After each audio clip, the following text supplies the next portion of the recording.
Yearning for a sleek look? I'll guide you on enabling or forcing dark mode on Windows 11. Stay tuned for a quick and stylish transformation.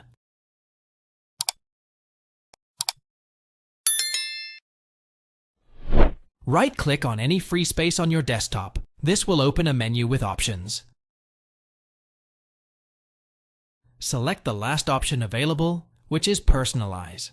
The next step is to click on the Colors tab from the menu on the left.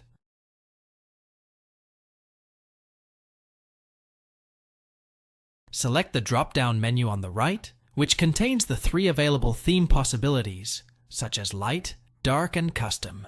Choose the dark theme.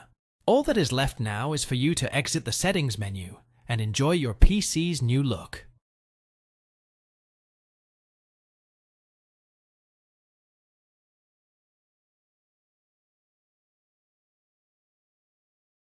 Thanks for watching. If it helps, make sure to hit like and subscribe.